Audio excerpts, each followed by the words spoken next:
Dear friends, आप देख रहे हैं हाफ ईयरली एग्जामिनेशन 2021-22 का हिंदी का ए पेपर जो हुआ है, ये किसी डिस्ट्रिक्ट में हुआ है। वहाँ के स्टूडेंट ने भेजा। हमारा व्हाट्सएप नंबर है 8469022568।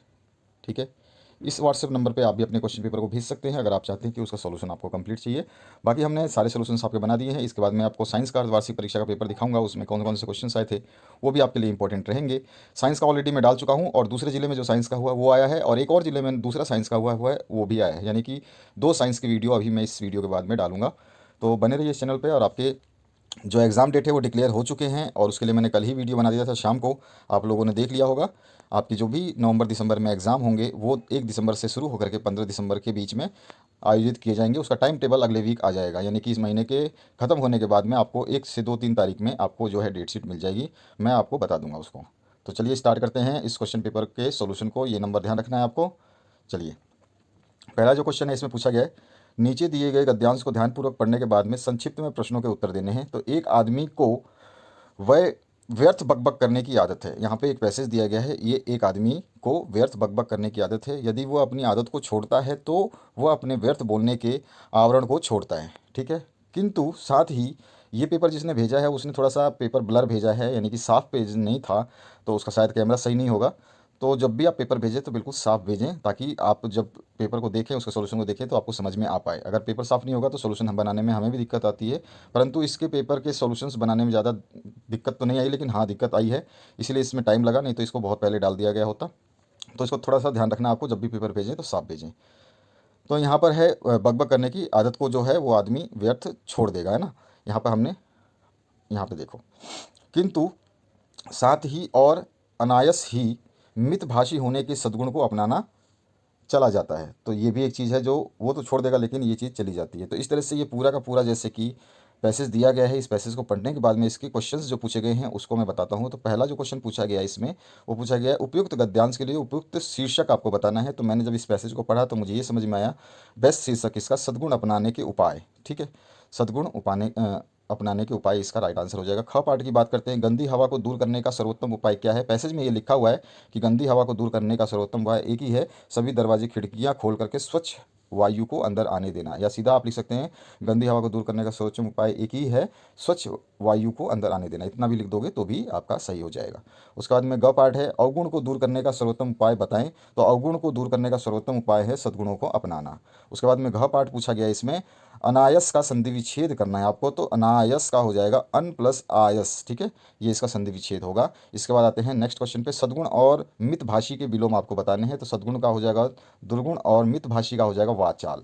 ठीक है, ये दोनों ही पैसेज में आपको मिल जाएंगे। इसके बाद आते हैं नेक्स्ट क्वेश्चन की तरफ। यहाँ पे क्वेश्चन जो दिया गया है कि अपठित जो है आपको पद दिया गया है, नहीं कविता दी गई है, इस कविता को पढ़ना है कि गीतकार मर गया चांद रोने आया।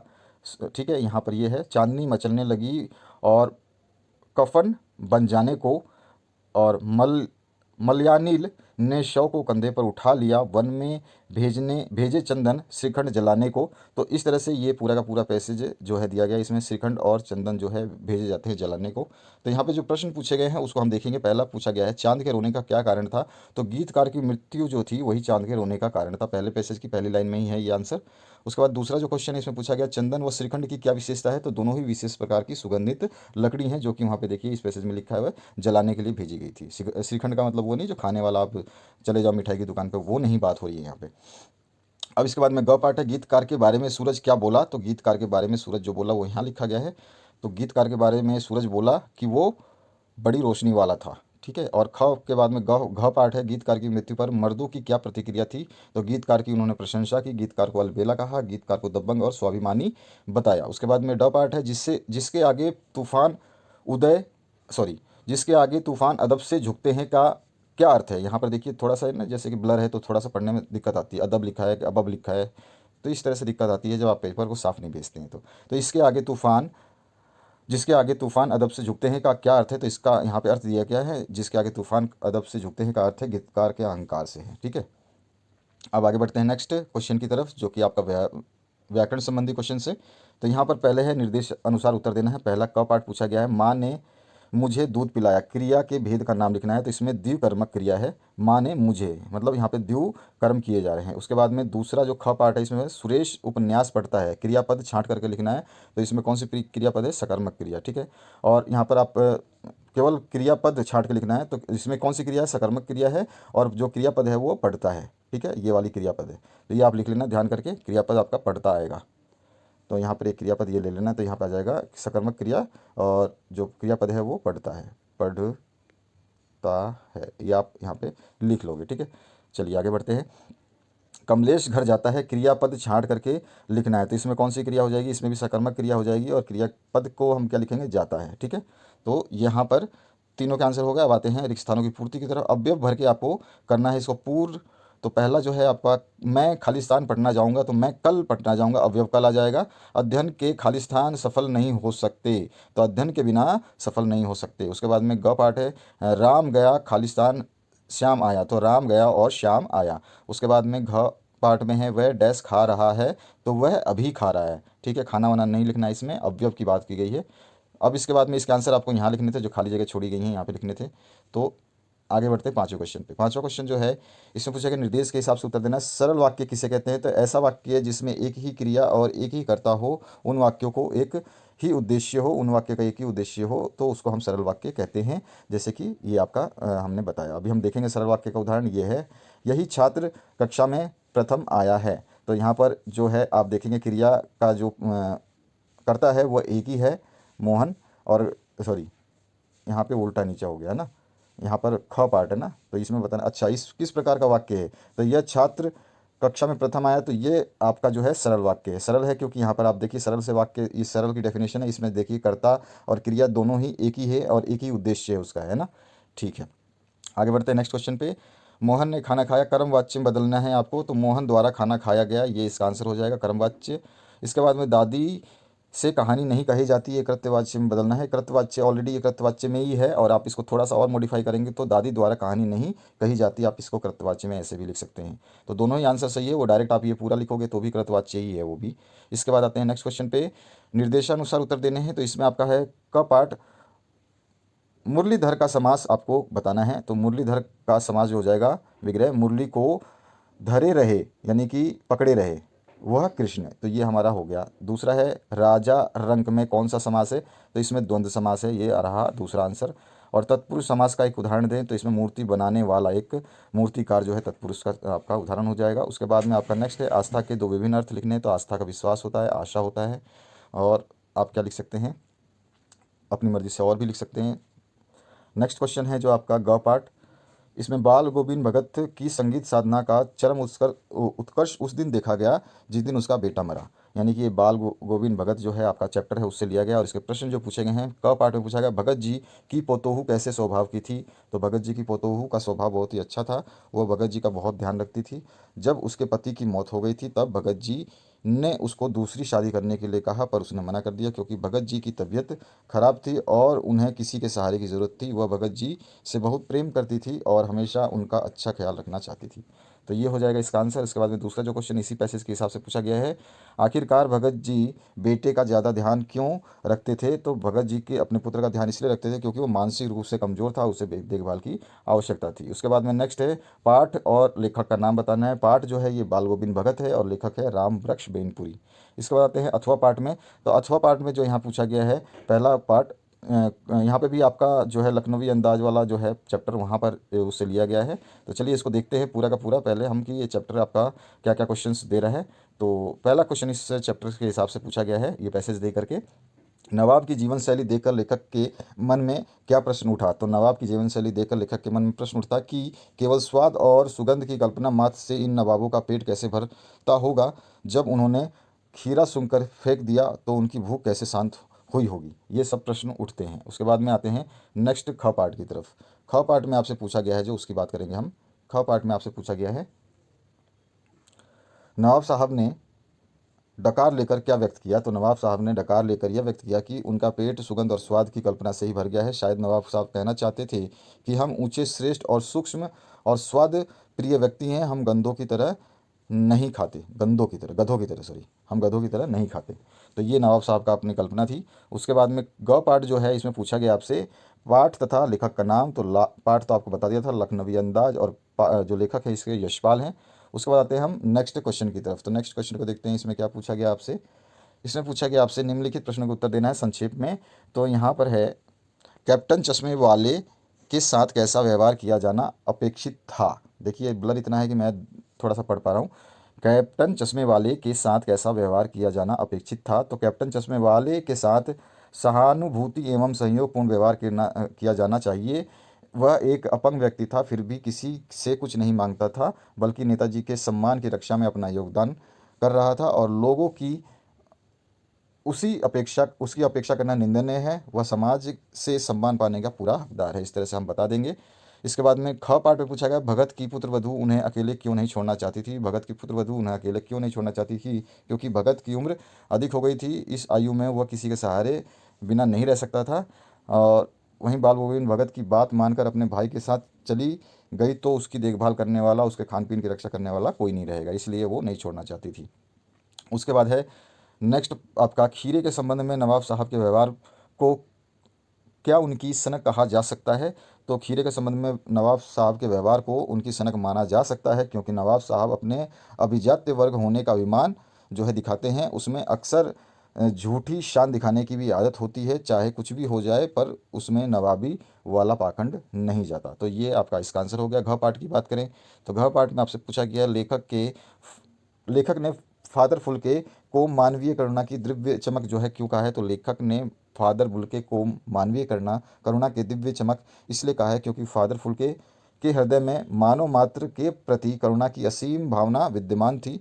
उनके मन में अपने हर एक प्रयोजन के लिए ममता और अपनत्व का भाव उमड़ता रहता था। वे अपने लोगों को अपने आशीषों से भर देते थे। उनकी आंखों में असीमित वात्सल्य तैरता था। वे लोगों के सुख दुख में शामिल होकर उनके प्रति सहानुभूति प्रकट करते थे तथा उन्हें सांत्वना भी देते थे। लोगों का कष्ट उनसे देखा नहीं जाता था। तो ये थी उनकी करुणा की दिव्य चमक होने की कारण। अब आते हैं हम नेक्स्ट क्वेश्चन की तरफ। तो जो नेक्स्ट क्वेश्चन है उसको देखते हैं। जो नेक्स्ट क्वेश्चन है इसमें क्या पूछा गया है, यहाँ पे काव्यांश दिया गया है दो। तो एक तो अथवा वाला है और एक बिना अथवा वाला है। तो अथवा वाला मैंने किया है, ये काव्यांश आपके सामने है, वीडियो को पॉज करके पढ़ लेना।